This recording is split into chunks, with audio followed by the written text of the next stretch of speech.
So this is probably gonna be pretty long-winded, but I was gonna sit down and just play a JoJo game on Roblox, and figured it might be fun since I recently finished all the way through the main universe. So I've seen all the animated parts 1 through 6. Yeah, and I just kind of want to talk about it, what I thought like the strengths and weaknesses of each part were. Starting with part 1, Part 1 I actually really enjoyed. It had an enjoyable and very likable protagonist, even though he was very stereotypical. I think there's something special about him when you compare him to the rest of even like the entire show's cast, is because there's no other character quite like him.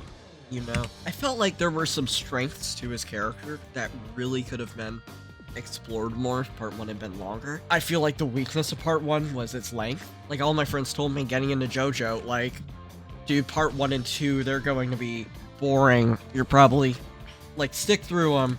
It's gonna be worth it. Part 3 is when it gets good.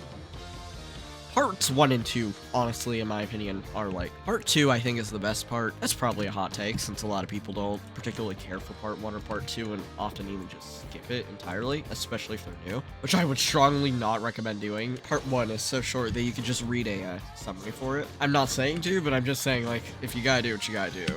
I think it was really cool. It was really imaginative. It had, I mean, first of all, first big pro of part 1, I liked the mentor character. I thought Zeppeli was a pretty well thought out character. I thought he was pretty cool. He kind of brought his own unique kind of style to the table, even though his use of Hamon was a lot more bland, I would say. It didn't quite have like the spunk and style that the other two Hamon protagonists would have. I still thought that there was something really cool about his role. I kind of like how Destiny plays into the way the show runs. Like, how it was Zeppeli's fate to die in a certain situation, and he accepted that and used that to know that that was kind of his cue, that that was his time, and that he would tutor people in the ways of Hamon up until that point. And I thought that was really cool. I thought, even though it was a small arc, it was still fascinating. I was gripped. Another thing is, I do really like how complex the relationship between Jonathan and Dio Brando, which I think is something that honestly is not talked about enough. It seems to kind of fluctuate from being like rivals to friends to just pure animosity. You've got Dio, who's trying to do basically anything he can to become like incredibly strong, and then you've got Jonathan, who wouldn't, like, wish anything upon his worst enemy, but he does what he has to do. And I think that's a really cool, what's the word I'm trying to think of? I thought it was really cool part. Luck and Pluck is a very iconic, like, one of the most iconic items in the series. It was like Jonathan's thing, is he had that sword. And I honestly think I'll go back and watch part 1, like, soon, because it's so short. And now that I've seen the entire series, I think it would bring it some extra justice to see it after having seen the rest of the series. I think that would kind of give it a bit of a... make things click a bit more. So, yeah, for the most part, I honestly found that part to be quite enjoyable. I think people are way too hard on it. That's really it. Its shortcomings really are just quite literally shortcomings. It's so short that to me, the development felt a little rushed, but there was also something, like, sweet about it. I have an appreciation for things that can just be concise, and I think that's one of the main issues I actually have with part 3, which we'll talk about later, which I felt like was very protracted and way longer than it needed to be. Anyway, moving on, part 2, my favorite part. I'm going to absolutely go on and on about this. First of all, Bloody Stream is the craziest intro of all fucking time, and you can't change my mind. It's the best intro in the entire show. Second of all, even though I think we can all agree that probably Joseph is the favorite Joestar out of all of them, even though we can agree on that, I feel like not enough people appreciate his character. Like, to me, at least, Joseph is like the JoJo. He is like what... he kind of represents what it's like to be a protagonist of the series. He encapsulates. He was very iconic. He had a couple iconic gags, like guessing someone's next line. But I thought it was honestly well done and well executed. It was especially cool when I think it was the fight against SCDC, when it got actually turned against him and used against him. I thought that was a really interesting... I think dichotomy was the word I was looking for earlier. A really interesting, like, contrast. Like, a dichotomy. It creates this very interesting, like, dichotomy between, like, the forces of good and evil. And I think another interesting thing about the Pillar Men is they aren't... I mean, Cars is kind of a pretty crappy person, but the other two, honestly, aren't necessarily terrible people, just perhaps misguided. If that makes sense. They're led along by this far more powerful guy who dreams of becoming, like, the organism of all organisms. They die, help him achieve that goal. However, they have very different views. The other two, like, value honor, which I do find very fascinating, like, whether it's through, like, old-timey methods of contests, like chariot race, or if it's letting Caesar's bubble get to who it needs to get, not because of pity or because of mercy or anything, but because they honored Caesar's spirit as a fight. That part had really interesting characters, first of all. It had characters that you wanted to root for that were all very different. They all had great designs. And it was simple, and it was also... Overdrive is a hella underrated. I love it so much. And I think people just... I think the characters from Part 2 are underappreciated in the sense that everyone's like, he just did the your next line thing. Like, that's not the only thing that defines Joseph's character. Like, there is more to him. He's clever, he's also stupid, but he's clever, but he also, like, acts his age. He's blooded. And I think, like, that mischievous streak kind of is what defines his character, which I think is good, but I think people think too much of Joseph as all of the parts that make him up, like the bits and stuff he does, as opposed to seeing him as something greater than the sum of his parts, which is a well-written character who can honestly do really anything. He can be comic relief, he can be serious, because he has, like, the know-how and clever ideas to back that up. So in that sense, I do think he's not quite seen with as much seriousness as he ought to be. In terms of writing, Araki did a really good job of characterizing him in that way. In addition, if we're gonna be talking about the places where the part succeeded, Caesar's death is probably the best character death in the entirety of the show. It is so amazingly well done. The symbolism of having him die to a falling cross from the ceiling in a church is like, as kind of he died as a martyr to help his friend and make him stronger, yet also trying to settle his own personal beef. I thought that was honestly, like, really beautiful, because Caesar is one of my favorite characters in the entire show. So I was heartbroken, of course, but, like, the scene was so well executed. The music choice for the anime was gorgeous. I honestly could not have asked for a better death scene for Caesar. Like, they did him justice as a character. And I thought that's something that was really lacking for most characters, was that fanfare. For example, if you take Avdol, who died twice in Part 3, neither of those were with any fanfare. Like, the first time, you can kind of get why, because Part 3 spoilers incoming, he faked his death the first time. Or, well, it wasn't lethal, they just didn't tell Polnareff because they were worried he'd blab. But he ended up actually surviving. That was without fanfare, and then in the Vanilla Ice fight, that was also, like, such an underwhelming thing to happen to him. Like, he had 2 chances to go out with a bang. I guess the first time he technically did go out with a bang, considering it was, like, damn, that was a gun. But I think you guys get what I mean. Anyway, instead of ripping on Part 3, let's go back to Part 2. Shortcomings of Part 2. The whole become, like, a Master of Hamon in a month thing, I thought was a little much. There's a quaintness to how, like, almost stereotypical it is, but I think it also kind of loses something in that. Most characters, it takes them years to grow their skills. Jonathan and Caesar just started, like, going crazy after, like, what was it, like 20 days or something? The idea of having, like, the ticking time bomb in the form of the Pillar Men, like, placing rings, like, around the heart that would close in, like, 1 month exactly from that point, unless they fought and got the antidote.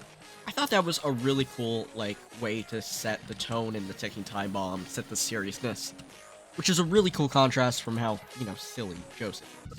I thought that was well executed. So many things of that series are just well executed, and I think that's not talked about enough, especially in part 2, which a lot of people are like, oh, it doesn't have like the series hallmark that is like the stands, so it's gotta be a bad part. I think that's why most people glaze over it. First of all, I think Hamon is an infinitely cooler power than stands, and to be honest, I don't really think part 2 has really any shortcomings. It was a really solid contender all the way around. So with that being said, I'm gonna actually move on to speak out about part 3. Part 3, Instant Plus, Joseph's a returning character. You know how much I love him. So he's back. That's good. We're happy to have him. Downfall number 1. You all are gonna hate me for this. JoJo is such a flat protagonist. We have no reason to like him. He's just kind of an asshole, and that's his entire personality. His entire personality is just saying good grief in Japanese. Yada yada yada. Like, come on. Is your job to just wear all black and chains all day? And second of all, do we even know what his hairline... Actually, we do know what his hairline looks like, but I feel like we should be concerned about it if they made his hair and his hat the same color. They kind of, like, mesh. I mean, the designs. Part 3 is awesome. They have really good stand designs, don't get me wrong. I think a lot of the stands were very cut and dry. They did one thing and one thing only, and to be honest, that is something I like. Because, like, you've probably, if you're in the JoJo community, you've probably seen, like, the memes around, like, the JoJo cast fighting a stand user who can turn Coca-Cola to Pepsi's when he has an erection on Wednesdays. Like, they're just so ridiculously specific in later parts. But then, it's almost refreshing that in part 3, it's, like, so simple. You've got Magician's Red. Fire. You've got, Hierophant Green. I don't think we're quite sure what Hierophant Green can do. He possesses someone once. We're not quite sure if he can do that anymore, but, oh yeah, another one of Hierophant Green's powers is to turn into a donut. And, of course, the Emerald Splash. They've got very, like, reliable, cut-and-dry abilities. I'm a subscriber to the idea that, in most cases of character design, simpler is better. Not always, but in most situations where you have to decide between going complex and simple, simple is going to be better. Stands with broad abilities tend to, also have the most interesting applications for those abilities. So, like, if you take Crazy Diamond, for example, part 4, he's actually very simple. You can either punch things to hurt them or punch things to heal them. And you can use this in a very interesting way. Like, I believe the first scene we see Crazy Diamond is when, a grocery store is being robbed. And the thief makes the mistake of insulting Josuke's hair. What he does is, he approaches, but because the bandit has a hostage, no one in their right mind would attack, but what he can do with Crazy Diamond is he can punch, and it will go through the hostage, but he can use that punch through the hostage to heal the hostage. The hostage is unharmed. And then he can punch the bandit through the hostage, and then heal the hostage. So, it's like toggling no cliff, essentially. But I think it's having wide abilities like those, like just being able to either heal or hurt, and that ability it has to reconstruct objects that have been broken. Stuff like that has like broad usage, that is good character design. But then, yeah, let's take Hermit Purple, honestly. I'm gonna trash on Joseph just as fun. So pretty much, what Hermit Purple can do is never really explained concisely, at least in the anime. It's kind of relatively the idea of, yes, I have these purple forms, I can, like, throw things, like Indiana Jones, like, whip, lasso people. And also, for some reason, you just punch cameras and get, like, a spirit photo of the thing you're thinking about. So it's good for tracking down people. However, the confusing thing is, this one I wouldn't necessarily say is unexplained. I think it's a logical jump. But the reason why I bring this up is because it's an episode that's also full of a bunch of other plot holes. I believe the episode's Twins, which is where the little tiny little buddy Stan goes up in Joseph's brain, and anytime the wielder is harmed, or anytime the wielder is harmed, it will inflict the same damage on the person it has infected by snipping stuff in the brain. So, of course, that creates an interesting dilemma So he just uses Hermit Purple on a TV to get like a live broadcast of inside his brain wherever the twins are. Which is like, okay, that's a pretty clever use. And then we talk about like the whole thing where they have to like make their stands go really small to fit inside Joseph's ear and be able to fight twins inside of Joseph's brain. It's like, it's this whole thing. The main issue I take with that is like the shrinking plot hole, because that just never happens again. It's just never talked about. Overall, it's a solid part.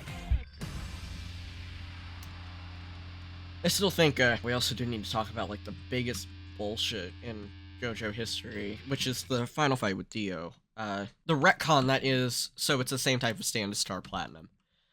It's just like, that is just plot convenience. That is just, you can't convince me otherwise. That is just straight plot convenience. That isn't good storytelling. It'd just be like, oops, I'm actually able, even though you stop time, I can move because fuck you. Like, that is, like, the entire point. That's entirely how that is played off, and I think that is really poorly done. Which is kind of surprising, considering it's one of the most iconic fights in the series. And I think what I'm getting at is, in one of the most important fights in, like, potentially the entire series, the ball was dropped entirely. Like, in terms of, like, actually writing the scene. Joseph coming back to life was also another massive retcon. I mean, it's not a retcon I'm mad about, but it just feels crappily done. Like, it's like, oh, yeah, like, if we think of this from a scientific standpoint, like, Dio's a vampire, right? So, if he drinks all of Joseph's blood, that man is deflated, and I think it's safe to say the entire Dio fight took like 5 minutes. I'm pretty sure without blood for 5 minutes, you are going to irreversibly flatline.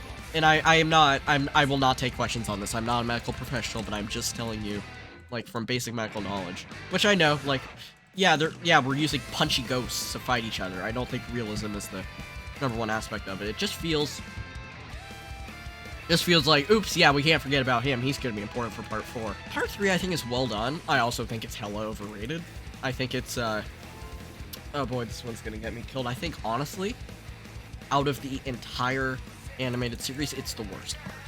Yeah, with that said, go move on to Part 4. Part 4 actually played a lot with tropes, which I liked a lot. Also was the first, like, mainstream inclusion of a kind of like the unofficial creation of the yandere character archetype, I suppose would be a good word for it. And I thought that was really cool. I had no idea that it was that, like, groundbreaking in terms of the series.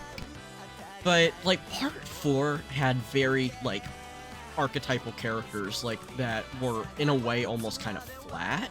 But it was done in a way that made them almost, like, kind of more lovable. I don't know if that makes any sense. But to me, anyway, like, one of my favorite examples of this is Okayasu Nishimura, whose stand is the hand. His right hand, whenever he slaps anything, his right hand just erases things from existence. Whatever it touches, gone. And this is counterbalanced by the fact that Okayasu is a fucking idiot. Like, he can't use his brain to save his life. He probably accidentally used the hand to erase it at one point. But anyway, point being, it's very much a stereotype that you've got a very powerful character who isn't smart enough to use their ability to its fullest capacity. But it's also just played in a way that makes him a very lovable character. You've got Shosuke, who's a pretty level-headed guy in general, but the second you insult his Minecraft steak-looking ass hair, you're done for. Hold on, someone's at the door, let me... Anyway, Koichi was kind of his own thing. I don't think he really adhered to a ton of stereotypes. He was just kind of like a guy who kept to himself and was kind of like a social outcast who just got picked up by a bunch of bizarre people. I thought overall, by far, this one has the, I won't say best supporting cast, because that goes to another part, but like the best like background characters and stuff. It was well executed, all the characters like had some charm to them, you would remember them. One thing that I think is very underappreciated is just like the use of slice of life in JoJo. There's lots of people like, slice of life, get that shit out of my face. It's really kind of an underrated thing, I think. It wasn't necessarily like part 1. After, like, episode 1, part 1 was just nose to the grindstone for the rest of it. Same goes for part 3. Very rarely was there just, like, some chill chaos, and I think what I'm trying to say is that there wasn't really any time, like, downtime for the characters where you can really see, like, the sides of them that they really are, and not just what they look like under stress, you know? But because part 4 is just about a bunch of goofy-ass high schoolers, like, you see, like, so many, like, little silly bits, like visiting Tonio's restaurant, using Harvest to, search all the trash for abandoned lottery tickets to search them for winners. It's little bits like that that work as characterization while simultaneously still keeping you entertained, and often in the background you can still see the plot progressing. Like, I think it is from episode 8, you can see Yoshikage Kira, who's the main antagonist, a serial killer. You can see him, like, as a bystander, starting in, like, episode 8, and he isn't introduced till, like, episode 20-something. So, I think that it's little details like that and stuff that really make this part what it is. Like, the kind of general way how it kind of fluctuates from being serious to chill to serious. And its subtle uses of characterization. Like, what they want to do is they want to get the idea into your head that Yoshikage Kira, from the outside, looks like a normal person, even though he's like a serial killer. He looks and dresses and outwardly acts like a completely normal person, to the point where you see him in the background, and he doesn't really stick out. He has a slightly different color palette, sure, but other than that, you probably didn't think twice about him unless you had prior knowledge about part 4 before watching it. I think overall it's well done. It has far more innovative ideas, and it's also the first, they started using music names as names for stanza characters, not just tarot cards or Egyptian deities. Which, I mean, you can guess from part 1, it's got Western influence. Like, one of the characters in part 1 is named Robert E.O. Speedwagon, R.E.O. Speedwagon. And you've got Will A. Zeppeli, Led Zeppelin. Those are, like, pretty obvious references, but those are honestly, like, the only 2 examples of it. Or no, actually, no, that's a lie, because you got WAMU, Cars, and SCDC.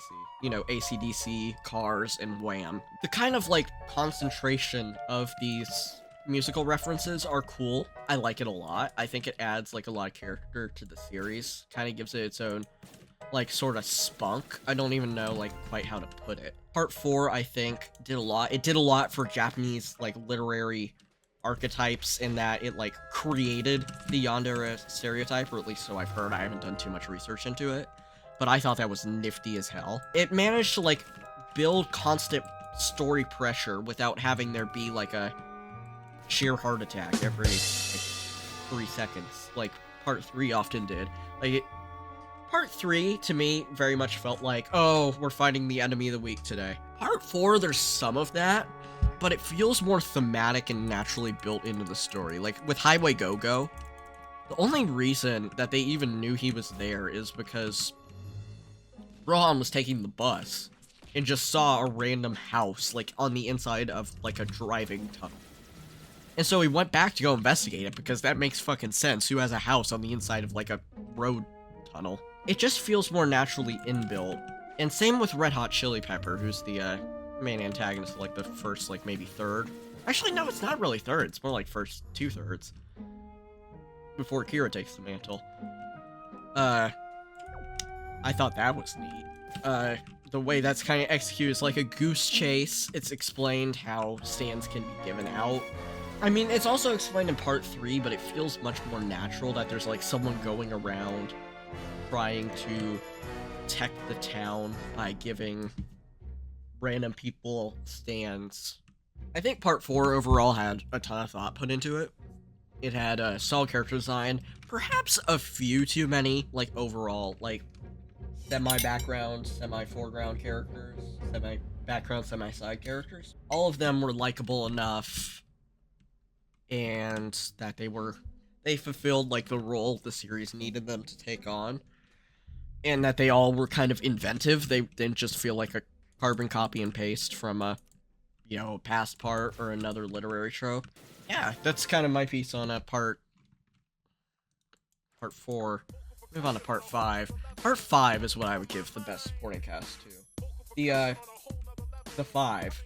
Like, the original, like, the group 5. It's a very iconic group. They all have iconic designs. They're dressed in different colors, so you can tell them apart easily. They all have actually pretty, like, solid backstories, I would say. One thing that I like a lot about part 5 that I think a lot of people don't think about is, like, how much backstories in part 5 actually influence the characters in their actions. A lot of times, a character will do something and they're like, oh, that's such a character thing to do, you know?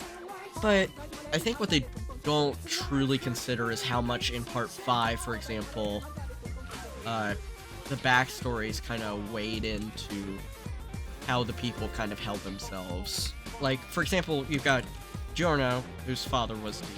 Spoiler alert, if you haven't seen episode 1 of part 5. Pretty much was kind of just left on his own. And he kind of grew up on the streets.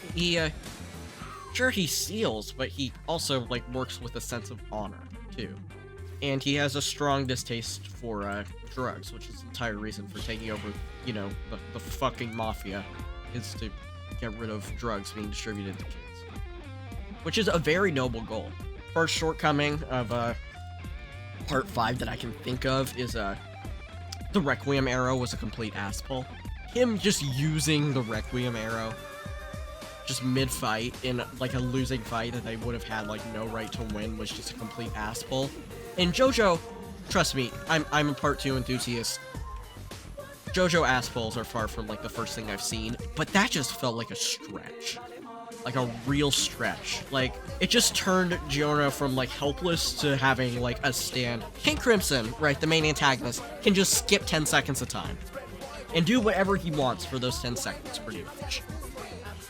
And he also has, like, forecast sight to, like, be able and see what will happen, like, 3 or 4 seconds into the future. So, I think it's called Epitaph. But, anyway, the thing that felt so stupid about it is you're fighting against a dude who can literally erase time, and the ability you get from Requiem is just to undo King Crimson's time erasing. Like, it's just like, if you're on, like, a playground, playing with another kid, it's like, I hit you with my sword, well, I have sword-proof armor, well, I have an armor-piercing sword, you know, it's just like, it's just a back and forth of one-upping each other is what that is. It's just Giorno going, no, and it just felt like an emergency pull, because there wasn't really anything else that they could have done to win the fight, like, cleverly. Like, part 1, Jonathan didn't win the fight. Part 2, like, Joseph, who's, like, a very proud, clever trickster, even admits that it was just complete fucking luck that he won. Because the volcano went off. Part 3 was an asspull. Part 4, ambulance. I think part 4 was honestly well executed in terms of the final fight. Part 5 was another asspull. To be honest, poorly designed. It just felt like just giving the main character a power because the good guys never lose unless you're Jonathan Joestar. That being said, I love the cast so damn much. One thing where that makes part 5 really shine is how well they, like, mesh together. You've got Fugo, who's teaching Narantia basic math because he can't, like, multiply a single-digit number by a double-digit number. Because he's been kind of a street kid his entire life. But he's a sweet little dude. And he knows what it's like to kind of be abandoned, which is why he has such a tight link with Trish, who's, you know, the daughter of the mafia boss, and the mafia boss is trying to kill her. Because she's, like, the last person who knows his true identity that he doesn't trust. So I thought that was, like, one part where it shined, is the characters had dynamics with each other that were interesting, they were funny, it was great for comic relief, it was great for character development. Yeah, so part 5 was, honestly, it was a bit slow. I feel like the pace of it was a bit slow, it took a little too long to get to where it needed to go. But once it got there, it was actually quite good. However, the ending was incredibly unsatisfying with the "this is Requiem" asspull. I'm not gonna sugarcoat it. It was an asspull. It was just like, it was just coming up with bullshit just to win, kind of. Another thing I liked a lot was the dichotomy between Doppio and Diavolo. It was a really cool plot twist to find out that Doppio was Diavolo, except the thing is Diavolo has a multiple personality disorder, which causes them to have these two completely separate acting individuals. And Doppio, like, uses an object as a cell phone to contact that true Diavolo version of himself for advice and help. Like, he's almost like a recruit of Diavolo. And I thought that was a really cool idea. Also led to some really cool scenes, like silly scenes, like Diavolo using a car decoration as a cell phone and a frog as a cell phone. Part 6, I don't have a lot of good to say, to be honest. Part 5, I think overall, I would give a solid 7 out of 10. Because the supporting cast was what made it worth watching. Up until we get, like, towards the end, towards, like, the latter third, Part 6, it's honestly Snoop's best. However, there's one episode that stuck out. The Marilyn Manson Debt Collector episode was fucking great. It was, like, genuinely, in my opinion, one of the best episodes in the entire show. They just randomly went out and created one of the most interesting concepts, Araki did. And created, like, such an interesting concept that there's this person in prison who has a ton of money because they're able to have a stand that will, like, collect debts from people. They make bets that they don't think are possible and then collect the debts, and sometimes that is by stealing their liver if they don't have the money. I thought it was a really nifty concept. The episode had really good cinematography. It also displayed, like, kind of the characters' different temperaments. Like, Hermes didn't want to quit, even though, you know, the stakes were hella down. They had, like, 8... It was playing catch, and successfully catching 100 times in a row was the bet. Another thing I really like about this episode, as well as the characterization, how the bet kind of brings out who each character really is, the solution to it didn't feel like an ass pull. It actually, instead of being like a stupid bullshit idea, it actually was smart. Like, Jolene used Stone Free in order to, like, peel back the sewing on the baseball in order to get it to who it needed to get to before the elevator closed. And I thought that was cool. It didn't feel forced, it felt natural. It felt like a good idea that they had, and that they ended up being able to use to settle the debt and get their money back. Part 6 has an alright supporting cast, I would say. It completely depends. Like, they were, like, good. That's all I will say. They weren't great, they weren't meh, they were good. Especially Hermes and Foo Fighters were the two that stuck out for me. Anasui, I personally did not care much for his character. I thought it was interesting that he was kind of like an introverted dude. He was like the only dude out of the group who's actually in prison for something he did. Because the rest of the group, was falsely imprisoned. Wait, what? Was Hermes falsely imprisoned? And, Foo Fighters took over the body of a dead prisoner because, you know, Foo Fighters was fucking plankton. And then Hermes did something. I don't think it was quite as... And then Anasui just, like, murdered him. And it's like, yeah, I honestly, personally, am not a huge fan of, like, the silent side character. I thought he was just kind of bland, I suppose. In Weather Report was good. I liked him. He has his backstory. This is the part where it gets good, is when we get Weather Report and Poochie's backstory.